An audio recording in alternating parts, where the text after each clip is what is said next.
Hola, bienvenidas y bienvenidos a este video tutorial en donde vamos a estudiar los métodos empírico-cualitativos aplicados especialmente a las ciencias de la religión. El ejemplo específico que hoy se presenta es sobre la pastoral de base para jóvenes marginalizados con comportamientos desviados. En primer lugar, se dará una pequeña introducción sobre la temática. Luego se presentará la metodología con la que se hizo esta investigación específica, luego los procedimientos que se emplearon para la recolección de datos. Posteriormente se analizará también de forma breve el procedimiento que se utilizó para el análisis de datos. Y por último se presentará una breve conclusión o resumen de la presentación. Como introducción vale decir que los caminos de la investigación empírica tienen dos métodos. Los primeros son los métodos cuantitativos y los segundos los métodos cualitativos. Los métodos empírico-cualitativos en las ciencias de la religión ponen el foco en la experiencia y en la realidad.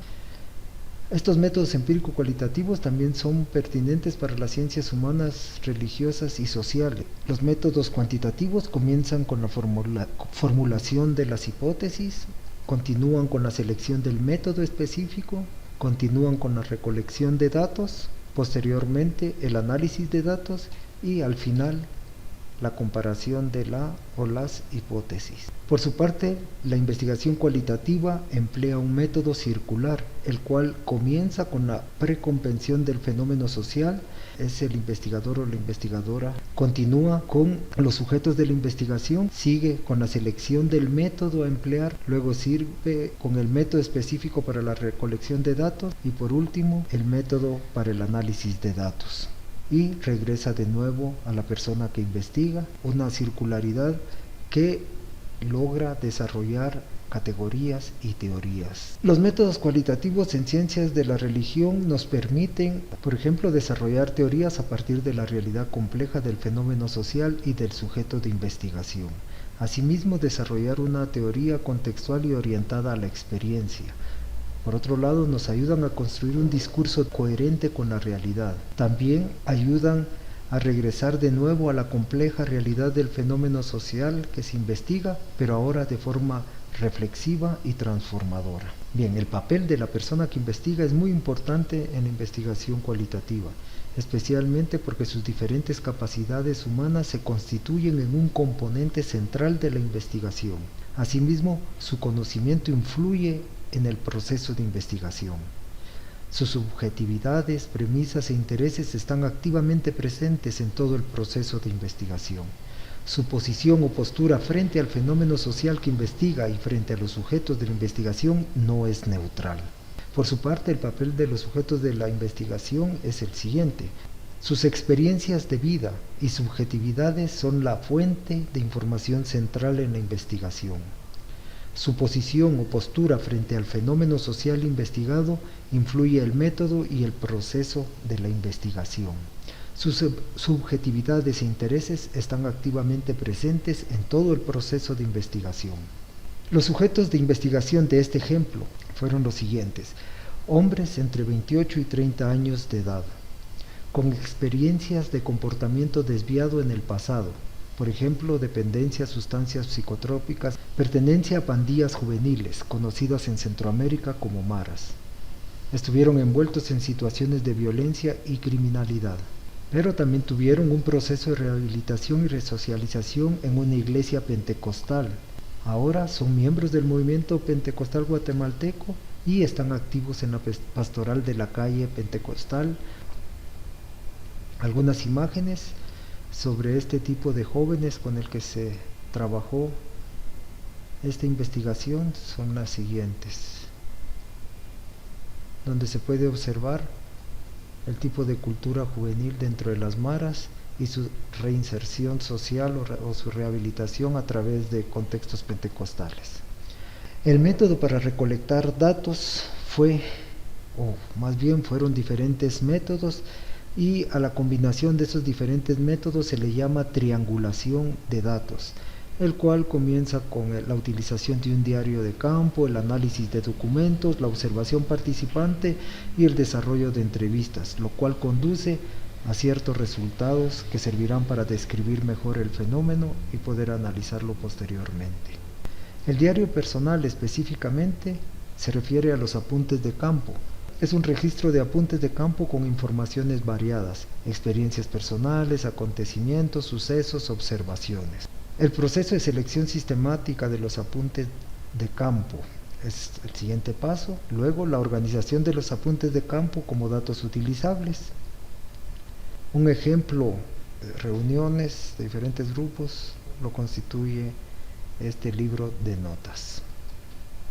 Bien, el análisis de documentos por su parte se refiere a la recolección y clasificación de diferentes documentos escritos no formales, sino más de tipo personal como cartas, predicaciones, emails, etc. También de tipo institucional como actas, páginas web, informes, etc. Y de tipo informal como hojas de información, trípticos, volantes, etc. Después de esa recolección se da una selección de los documentos pertinentes para la investigación, luego una lectura selectiva de los contenidos de los documentos, luego una lectura comparativa de los elementos definidos durante la lectura selectiva. Algunos de los documentos fueron estos.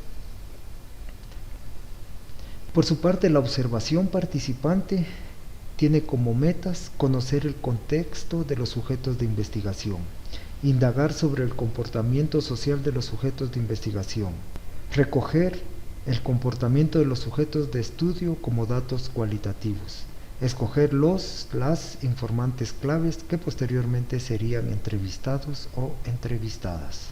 La observación participante tiene un proceso, el cual comienza con asegurar el acceso al campo de investigación a través del contacto con líderes, con las personas que permitirán dicho acceso. Luego, definir qué debe ser documentado. Luego, es necesario llevar a cabo por lo menos 3 tipos de observación: una descriptiva, una focalizada y una selectiva. Se termina el proceso de observación cuando se tiene una saturación teórica, es decir, cuando los resultados de las observaciones ya son suficientes para nuestra investigación. Y por último, asegurar los resultados de las observaciones en nuestro diario de campo. Este es un ejemplo de la libreta de notas o diario de campo. Los métodos para recolectar datos, en este caso se utilizaron entrevistas, un tipo de entrevista semiestructurada, que pueden ser focalizadas, semiestandarizadas y centralizadas en un problema, entrevistas a personas expertas, entrevistas etnográficas. Las narraciones es otro tipo de entrevistas que pueden ser narrativas y entrevistas episódicas. Otras formas de entrevistas cualitativas son la entrevista a grupos, que pueden ser grupos de discusión, grupo focal y narraciones conjuntas. Las entrevistas a personas expertas en este ejemplo fueron dirigidas a un líder de un proyecto pastoral institucional pentecostal y a 2 pastores jóvenes de la pastoral juvenil pentecostal. El proceso fue de definir claramente quién es experto o experta, definir la forma de manejar la entrevista, luego trabajar la guía de la entrevista. En cuanto a las narraciones conjuntas episódicas, fueron dirigidas a 5 líderes de un proyecto pastoral institucional pentecostal y a 3 líderes de la pastoral juvenil pentecostal de la calle. El proceso fue la presentación narrativa y argumentativa teórica que se logró establecer a través de la entrevista, el aparecimiento de un conocimiento narrativo episódico a través de seguir el hilo de las narraciones y el aparecimiento de un conocimiento semántico, el cual se presenta en esta gráfica. El método de análisis que se empleó fue la codificación teórica. La codificación teórica es un movimiento también circular que se inicia con la codificación abierta, sigue con la codificación axial y termina con la codificación selectiva. La codificación abierta es un proceso que inicia con la clasificación de las expresiones en el texto a partir de unidades de sentido, que pueden ser palabras o frases completas. Luego, etiquetar esas expresiones. Posteriormente se codifican esas etiquetas con nombres un poco más elaborados. Luego se identifican las posibles categorías que salen de los códigos o que pueden contener diferentes códigos. Al final se elabora el índice de contenidos con las categorías principales y las subcategorías. Aquí tenemos la forma en que o más bien el programa que se empleó para poder grabar y transcribir. Aquí se ve donde se estuvieron haciendo las transcripciones, y luego se inició el análisis en otro programa que ayuda al análisis de datos cualitativos, como lo es Atlas-T. Esta es una forma manual, y aquí podemos ver una de las partes tabuladas con los códigos y el texto. Bien, la codificación axial tiene un proceso que inicia con la conexión de los códigos y las categorías preliminares, tratar de analizar su coherencia y sus relaciones entre ellos para poder ir elaborando categorías más abstractas, que es el siguiente paso de este proceso. Posteriormente, ya con esas categorías más abstractas elaboradas, se desarrolla un modelo conceptual lógico con las categorías, al cual se le denomina el paradigma de la codificación. Luego de tener esas categorías conceptualizadas, se desarrolla o se representa el modelo conceptual en un paradigma de la codificación de forma gráfica. Aquí podemos ver una forma de presentar en tablas ese paradigma de la codificación. Esa misma explicación en una tabla sobre el proceso de la pertenencia a las pandillas o de esa categoría se puede representar también de forma gráfica. En cuanto a la codificación selectiva, también lleva un proceso el cual comienza con comparar las categorías principales y las subcategorías con las preguntas metodológicas de la investigación. Sigue con manejar y ratificar los niveles de abstracción de las categorías. Luego, trabajar el contenido de las categorías. Posteriormente, y lo más importante, confrontar las categorías principales y las subcategorías con los conceptos actuales de las ciencias sociales y de las ciencias de la religión. Por último, registrar los resultados en gráficas y tablas para poder elaborar el informe final. Aquí tenemos algunos ejemplos de las categorías, donde la categoría principal es el consumo de sustancias psicotrópicas, una categoría intermedia fueron los factores de riesgo macrosocial, y una subcategoría es la permisibilidad social.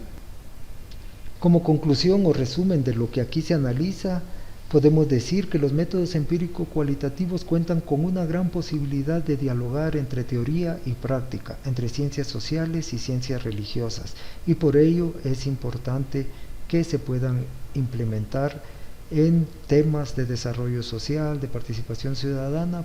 Por otro lado, la investigación social ha puesto su interés especialmente en la investigación biográfica, o sea, entrevistas narrativas.